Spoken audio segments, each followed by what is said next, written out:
So we just got here to our campsite in Ojai and San Padres National Park.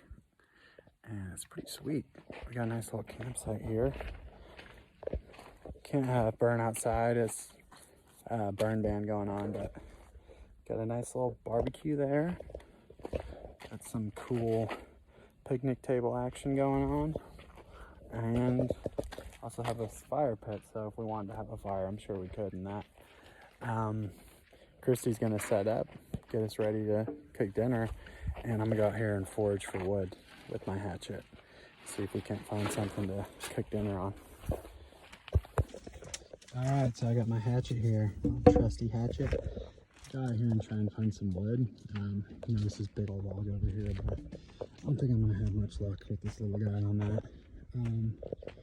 Then again, I might try. It looks like out there in the distance, there's some trees that have already caught fire, a whole line of them.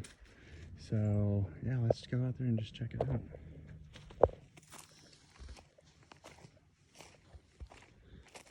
So I just heard the neighbors say that this is prime rattlesnake country. So one of them just saw a rattlesnake.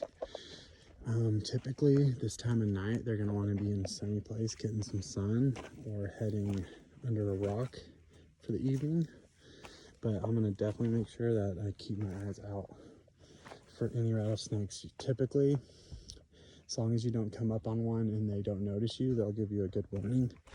A nice rattle before you get anywhere near them. That's their little, I don't want to bite you, but I will one. So if you hear what sounds less like a rattle and more like a hiss, very loud, aggressive hissing sound, more than likely you're coming up on a rattlesnake. Keep your eyes glued to the ground. They have extremely good camouflage. Hard to spot for the most part, but once you hear that sound and your eyes can be drawn to it, you might see them in a coiled position, kind of a dead giveaway. So I think if I come around this way, this might be another person's campsite here, but we're gonna roll around here anyway. And what I wanted to do is get to that tree line up there because it looks like some of that's burnt, but I don't know if this is some sort of riverbed over here, so I'm going to cut the camera so I can pay attention to rattlesnakes and see what we got going on here, and I'll cut the camera back on once I find something to cut down. And for my machete, there's a lot of brush over here where I got to, so I have to cut some down. Also, you know, don't want to affect any wildlife out here. Gotta keep in mind I'm in their backyard, but if it's me versus rattlesnake, I'm gonna go ahead and use this machete on him. It'll be a lot easier than trying to hit him with this little hatchet. So, like I said, worst case scenario, I don't want to mess with any rattlesnakes. I don't want to disturb them in their natural environment here, but you know, man versus wild. But okay, like I said, I'll cut back on once I found something to cut down. Alright, so I made it to this tree line over here. Looks like a fire already swept through here, maybe took those out. Then again, the smaller ones I'm seeing around look like they're black as well, so I'm not sure. Maybe that's just the color of the bark. I found a cool little game trail here. Got me through this thicket. I'm going to take that way out there. It seems a lot easier. It's a little bit further than it looks, but about a good 100, maybe 75 feet through this thick stuff. Should have worn pants instead of a least, but I'm going to head through here, try and get up to this ridge line here. Got my trusty machete, but again, I really don't want to mess with the wildlife out here. That includes plants, animals.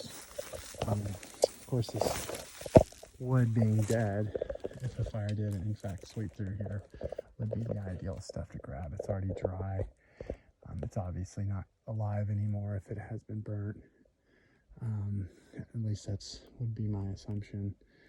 I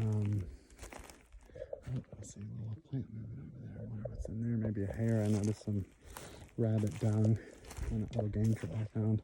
Looks like a lot of deer tracks are here too. So where there's deer, there's usually larger predators. I'm just going to keep an eye out. I'm not sure. We're up in the Ojai Mountains right now. And, you know, there could be brown bear, black bear, who knows. Just going to keep an eye out for that. just try and find some wood here, see what I can run into. I'm not gonna look for these, but being as that I'm in shorts, I'm not feeling great about going through those thorn bushes there. So looks like I'm gonna find some low-hanging fruit here. This stuff's right off the side of the trail, so I'm gonna give it a couple of whacks with the old axe and see if I can't take some of that back to my campsite. It's definitely been burned. It's almost already turned into charcoal, which is perfect for what we need. We need to make a fire to cook with, so looks like we got some natural charcoal here.